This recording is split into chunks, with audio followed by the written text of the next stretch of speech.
তালেবান ও পাকিস্তান সেনাদের মাঝে রক্তাক্ত হামলা, সংঘর্ষ, যুদ্ধে জড়াবে কি দুই প্রতিবেশী বন্ধু?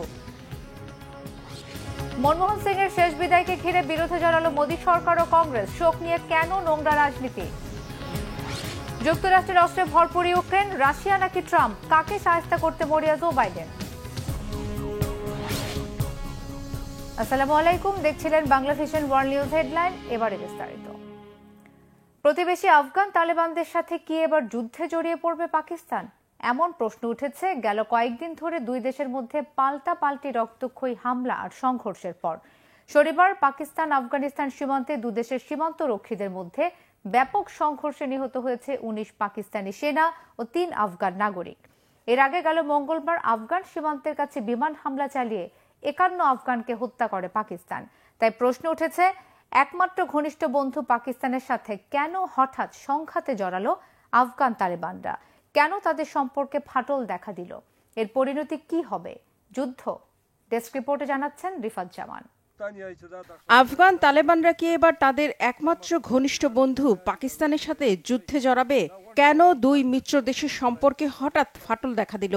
গেল কয়েকদিন ধরে প্রতিবেশী দুই দেশ পাকিস্তান ও আফগান তালেবানদের মধ্যে পাল্টাপাল্টি রক্তক্ষয়ী হামলা আর সংঘর্ষের পর এমন প্রশ্ন উঠেছে, দুই দেশের মধ্যে নতুন করে সম্পর্কের অবনতি গেল মঙ্গলবার আফগান সীমান্তের কাছে পাকিস্তান বিমান হামলা চালিয়ে ৫১ আফগানকে হত্যার পর। এই হত্যার প্রতিশোধ নিতে মরিয়া আফগান তালেবানরা শনিবার হামলা চালায় পাকিস্তানের বেশ কয়েকটি পয়েন্ট লক্ষ্য করে। এক পর্যায়ে পাকিস্তান ও আফগানিস্তান সীমান্তে দুই দেশের সীমান্ত রক্ষীদের মধ্যে ব্যাপক সংঘর্ষ ছড়িয়ে পড়ে। এতে ১৯ পাকিস্তানি সেনা ও ৩ আফগান নাগরিকের মৃত্যুর খবর পাওয়া গেছে। আফগান প্রতিরক্ষা মন্ত্রণালয় জানিয়েছে, পূর্ব আফগানিস্তানের খোস্ত ও বাকতিয়া প্রদেশের পাকিস্তানের সীমান্তবর্তী এলাকায় ভয়াবহ সংঘর্ষ অব্যাহত রয়েছে। খোস্ত প্রদেশের বেশ কয়েকটি পাকিস্তানি সামরিক চৌকিতে আগুন ধরিয়ে দিয়েছে তালেবানরা। এছাড়া পাকতিয়া প্রদেশের ডান্ডি পাতান জেলায় ২টি পাকিস্তানি পোস্ট দখল করে নিয়েছে তারা। মঙ্গলবার রাতে আফগানিস্তানের পাকতিয়া প্রদেশের বারমার শহরের ৪টি জায়গায় পাক বাহিনী বিমান হামলা চালানোর পরই ফুঁসে উঠেছে ক্ষুব্ধ আফগানরা। তাদের দাবি, পাকিস্তান সরকার জঙ্গি গোষ্ঠী তেহরিকি তালেবান পাকিস্তান বা টিটিপির বিরুদ্ধে হামলা চালানোর নামে নিরীহ আফগানদের হত্যা করছে। গতরাতে আমি বাড়ি ছিলাম না। পাকিস্তানের হামলায় আমার পরিবারের ১৫ সদস্যকে হারিয়েছি। আমার বাবা, এক ভাই, ৩ ভাগ্নে, ২ ভাইজি, আমার ভাইয়ের স্ত্রী, আমার মা এবং ২ বোন, সবাই মারা গেছে। এখানে কোনো সন্ত্রাসী বা তেহরিকি তালেবান পাকিস্তান টিটিপির সদস্য নেই। নিহতরা সবাই নারী ও শিশু। এটা খুবই দুঃখজনক এবং হৃদয় বিদারক। এটি একটি জঘন্য কাজ। এলাকাটি পর্যবেক্ষণ করে যে কেউ স্পষ্টভাবে দেখতে পাবে যে এখানে শুধু বেসামরিক মানুষ, যারা হয় আফগান বা বিধ্বস্ত উদ্বাস্ত, তারা অনাহারে বসবাস করছে। কোনো টিটিপির সদস্য নেই। তাহলে কেন এই হামলা? এর কোনো জবাব দিতে পারেনি পাকিস্তান সরকার। তবে নাম প্রকাশে অনিচ্ছুক পাক সরকারের এক কর্মকর্তা জানিয়েছেন, মূলত জঙ্গি গোষ্ঠী তেহরিকি তালেবান পাকিস্তান টিটিপিকে লক্ষ্য করে হামলা চালিয়েছে পাক বাহিনী। এমন অবস্থায় প্রশ্ন আসে, কারা এই টিটিপি? কেন তাদেরকে ঘিরে দুই বন্ধু দেশের মধ্যে সংঘাত, সংঘর্ষ, এমনকি যুদ্ধ পরিস্থিতি তৈরি হয়েছে? মূলত তেহরিকি তালেবান পাকিস্তান বা টিটিপি, যা পাকিস্তানি তালেবান নামে পরিচিত, এই জঙ্গি গোষ্ঠীটি আফগান পাকিস্তান উভয় সীমান্তে সক্রিয় রয়েছে। আফগানিস্তানের শাসক গোষ্ঠী তালেবানের সাথে টিটিপির পার্থক্য থাকলেও দুই গোষ্ঠীর মধ্যে ঘনিষ্ঠ সম্পর্ক রয়েছে। সাম্প্রতিক সময়ে পাকিস্তানের ভেতরে বিভিন্ন জায়গায় হামলা চালাচ্ছে এই টিটিপি। তবে নতুন করে টিটিপি সক্রিয় হয়ে উঠেছে মূলত আফগানিস্তানে তালেবানরা ক্ষমতায় আসার পর থেকে। আফগানিস্তানের মতোই পাকিস্তানেও তারা ক্ষমতায় এসে ইসলামী রাষ্ট্র প্রতিষ্ঠা করার স্বপ্ন দেখছে। মূলত খাইবার পাখতুনখোয়া প্রদেশের দক্ষিণ ওয়াজিরিস্তানে একচ্ছত্র নিয়ন্ত্রণ টিটিপির হাতে। বেলুচিস্তান প্রদেশের উত্তরাংশ তাদের প্রভাব রয়েছে। আর এই অঞ্চলগুলো নিয়ে আলাদা সরকার ব্যবস্থা চায় পাকিস্তান তালেবান। আর আফগানিস্তানে তালেবানরা ক্ষমতায় আসার পর থেকে তাদের সেই ইচ্ছে আরো বেড়েছে আফগানিস্তানের ভেতরে হামলাও। আর তাই পাকিস্তান সরকারও তাদের দমনে আফগানিস্তানের ভেতরে যেখানে যেখানে টিটিপি থাকার কথা রয়েছে সেখানে হামলা চালিয়ে যাচ্ছে। বিশ্লেষকরা বলছেন, টিটিপি যাতে পাকিস্তানে হামলা চালাতে না পারে সেটা নিশ্চিত করতে এবং টিটিপিকে নিয়ন্ত্রণে রাখতে তালেবানদের উপর চাপ সৃষ্টি করতে চায় পাকিস্তান সরকার। তবে হামলার বদলে পাকিস্তানকে কূটনৈতিক সমাধানের উপর জোর দেওয়া উচিত বলে মনে করছেন বিশ্লেষকরা। রিফাত জামান, বাংলা ভিশন নিউজ ডেস্ক। এবার ভারতের রাজনীতির চিরচেনা নোংরা বিরোধের আঁচ পড়ল দেশটির ব্যাপক সম্মানিত প্রয়াত প্রধানমন্ত্রী মনমোহন সিং এর শেষ বিদায়ে। মনমোহন সিং এর শেষ বিদায়ের এমন শোকের দিনেও শেষকৃত্যের স্থান আর স্মৃতিস্তম্ভ বানানোর প্রস্তাব নিয়ে কংগ্রেসের সাথে বিরোধে জড়িয়েছে মোদী সরকার। শোক, শ্রদ্ধা আর পূর্ণ রাষ্ট্রীয় মর্যাদায় মনমোহন সিংকে শেষ বিদায় জানানো হলেও ভারতের এই রত্নকে ঘিরে দুই দলের এমন বিবাদ জন্ম দিয়েছে ব্যাপক সমালোচনার। বিস্তারিত মেহরাব হোসেন খানের ডেস্ক রিপোর্টে। শনিবার মেঘের আড়ালে থাকা সূর্য আর কুয়াশার চাদরে ঢাকা গুমোট আবহাওয়ায় শোকার্তদের ঢল নেমেছিল দিল্লির রাজপথে। পিছু নিয়েছিলেন সাবেক প্রধানমন্ত্রী মনমোহন সিংয়ের মৃতদেহবাহী সামরিক যানের। লক্ষ্য ছিল যমুনা নদী তীরবর্তী নিগমবোধ ঘাট, যেখানে শ্রদ্ধা জ্ঞাপনের আনুষ্ঠানিক পর্ব শেষে দাহ করা হবে ভারতের অর্থনীতিকে শক্ত ভিত্তির উপর দাঁড় করাতে অনস্বীকার্য অবদান রাখা এক সেনাপতিকে, যাকে বলা হতো ভারতের উদার অর্থনীতির জনক। পূর্ণ রাষ্ট্রীয় মর্যাদায় শেষকৃত্যের এই আয়োজনে কংগ্রেস সভাপতি মল্লিকার্জুন খাড়গে আর সোনিয়া গান্ধী, রাহুল গান্ধী সহ দলের শীর্ষ নেতৃত্ব তো বটেই, ছিলেন প্রেসিডেন্ট দ্রৌপদী মুর্মু, প্রধানমন্ত্রী নরেন্দ্র মোদী, বিজেপি সভাপতি জেপি নাড্ডা, স্বরাষ্ট্রমন্ত্রী অমিত শাহ, প্রতিরক্ষামন্ত্রী রাজনাথ সিং সহ মন্ত্রিসভা আর সরকারের গুরুত্বপূর্ণ ব্যক্তিরা। একে একে চলে ফুলেল শ্রদ্ধা আর প্রার্থনা পর্ব। বিদেশি অতিথিদের মধ্যে ভুটানের শেরিং তোবগেও ছিলেন মনমোহনের শেষকৃত্যে। ভারতের একমাত্র শিখ প্রধানমন্ত্রীকে শেষ শ্রদ্ধা জানিয়েছেন তার সম্প্রদায়ের প্রতিনিধিরা। মনমোহনের সম্মানে নীরবতা পালন করেন মুর্মু, মোদী সহ সমবেতরা।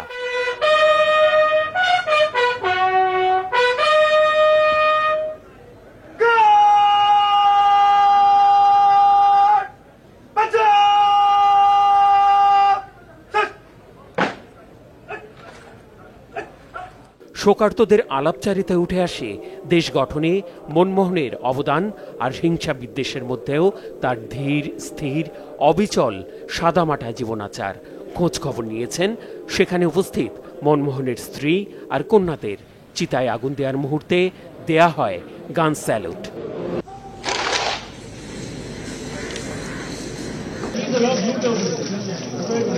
শেষ বিদায়ের আগে শনিবার সকালে মনমোহনের মরদেহ নেওয়া হয় কংগ্রেস সদর দপ্তরে, যেখানে শেষবারের মতো শ্রদ্ধা জানান কংগ্রেস সহ অন্যান্য দলের নেতাকর্মীরা।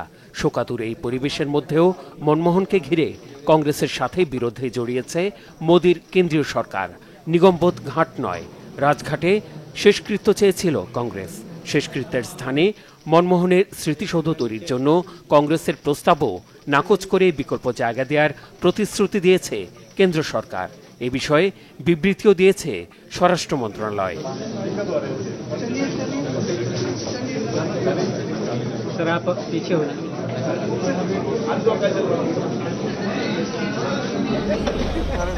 এদিকে দিল্লি নির্বাচনকে কেন্দ্র করে পারস্পরিক দ্বন্দ্ব তীব্র থাকলেও কংগ্রেসের আগেই মনমোহন সিংকে ভারতরত্ন দেওয়ার দাবি তুলেছে আম আদমি পার্টি।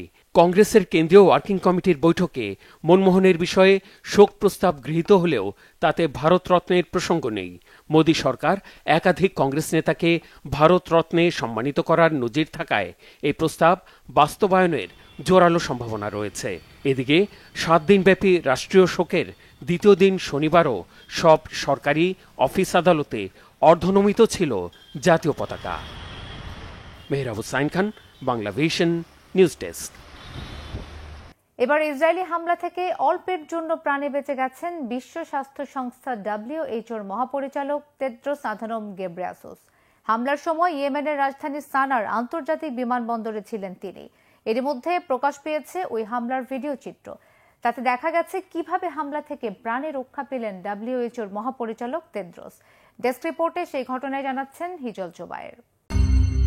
ইসরায়েলের ক্ষেপণাস্ত্র হামলা থেকে জীবন বাঁচাতে প্রাণপণে ছুটছেন বিশ্ব স্বাস্থ্য সংস্থা হুর মহাপরিচালক তেদ্রোস আধানোম গেব্রেয়াসুস। শ্বাসরুদ্ধকর এমন একটি ভিডিও সামনে এসেছে। বৃহস্পতিবার ইয়েমেনের রাজধানী সানার আন্তর্জাতিক বিমানবন্দরে এ ঘটনা ঘটেছে। ঘটনার সময় বিমানবন্দরে ওয়েটিং রুমে অপেক্ষা করছিলেন বলে জানিয়েছেন হু মহাপরিচালক। এরই মাঝে আকস্মিক ওই হামলার কবলে পড়েন। ভিডিওতে দেখা যায় বিস্ফোরণের সময় জাতিসংঘ ও বিশ্ব স্বাস্থ্য সংস্থার বেশ কয়েকজন কলিগকে সঙ্গে নিয়ে বিমানবন্দরের ওয়েটিং রুমে ছিলেন তেদ্রোস। তারা নিজেদের বিমানে ওঠার অপেক্ষায় ছিলেন। এমন সময় বিস্ফোরণে মুহুর্মুহু কেঁপে ওঠে ওয়েটিং রুম। উপস্থিত সবাই চারপাশে ছুটোছুটি করতে থাকেন। কলিগ পরিবেষ্টিত অবস্থায় দ্রুত ঘটনাস্থল থেকে ছুটে পালানোর চেষ্টা করেন তেদ্রোস। সেদিন সৌভাগ্যক্রমে অল্পের জন্য প্রাণে বেঁচে গেছেন হুর মহাপরিচালক। তবে হামলায় জাতিসংঘের বিমানের এক সহকারী ক্যাপ্টেন আহত হয়েছেন। 4টি বিস্ফোরণের একটি ওয়েটিং রুমের কয়েক মিটার দূরেই ঘটে বলে জানিয়েছেন তেদ্রোস। তিনি জানান, বিস্ফোরণের শব্দ এতটাই জোরালো ছিল যে একদিন পরও তার কানে শব্দ বাজছিল। হামলার মধ্যে পড়ার পর প্রাণে বাঁচতে পারবেন কিনা তা নিয়ে ভুগছিলেন ব্যাপক সংশয়ে। সামান্য এদিক সেদিক হলেই সরাসরি আঘাত লাগতে পারত।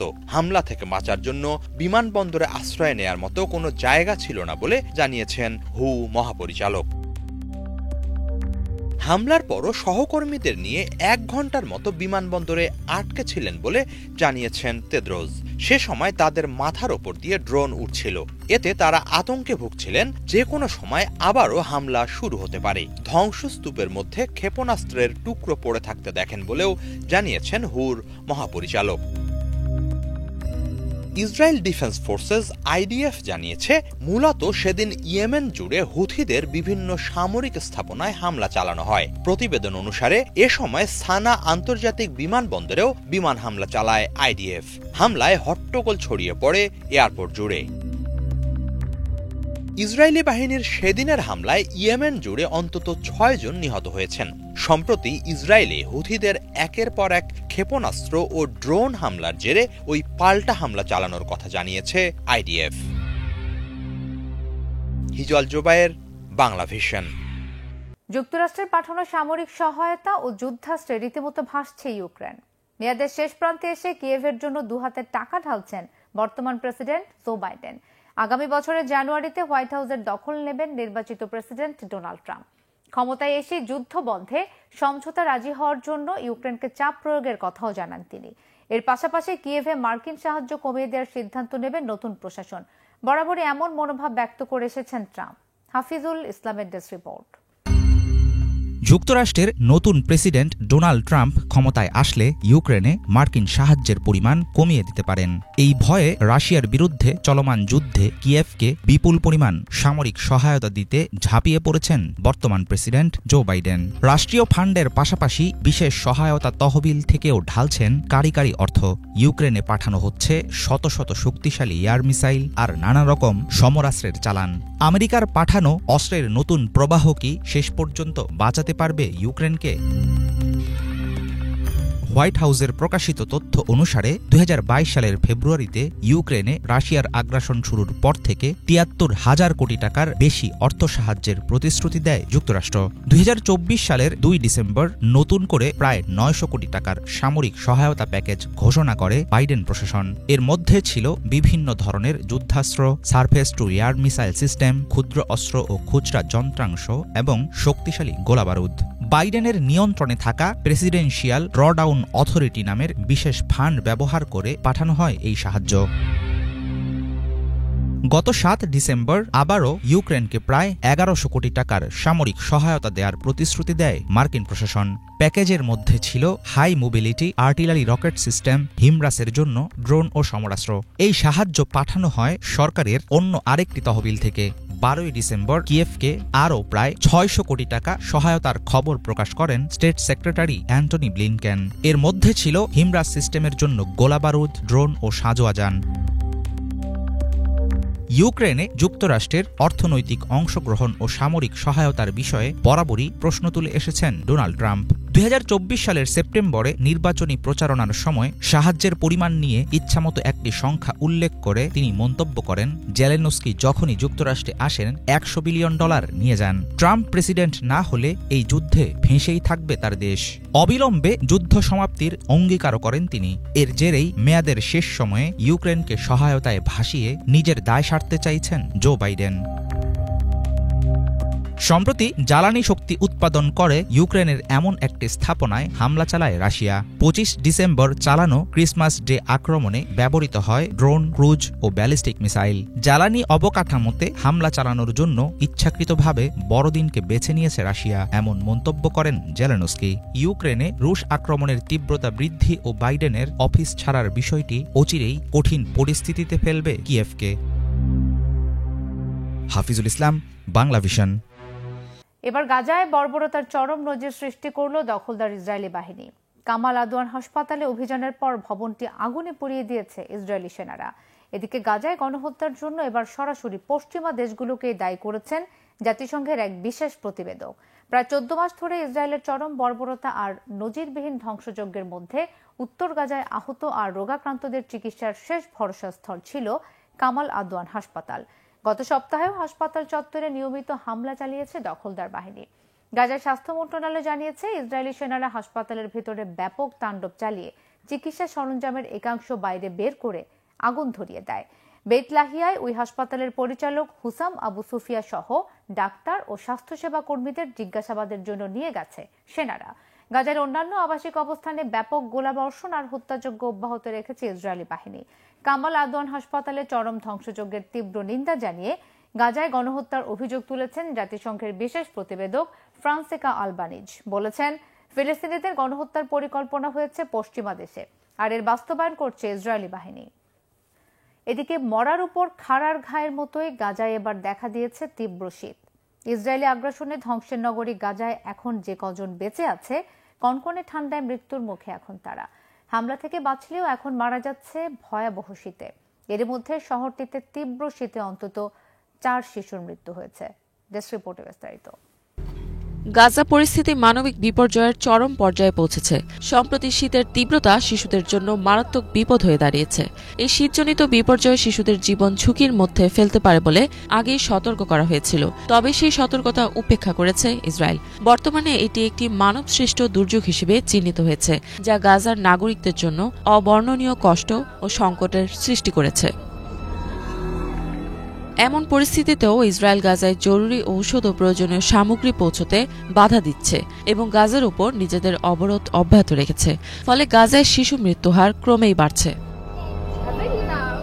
গাজার তাপমাত্রা বিপজ্জনকভাবে নেমে যাওয়ার কারণে সাম্প্রতিক কয়েকদিনে অন্তত 4 শিশু মৃত্যুবরণ করেছে। সাম্প্রতিক এক স্বাস্থ্যকর্মীও তীব্র শীতের কারণে মৃত্যুবরণ করেছেন। লাখ লাখ মানুষ বর্তমানে ত্রুটিপূর্ণ তাঁবু এবং অস্থায়ী আশ্রয়ে রয়েছেন, যেখানে শীতের তীব্রতা তাদের জন্য ব্যাপকভাবে অসহনীয় হয়ে দাঁড়িয়েছে।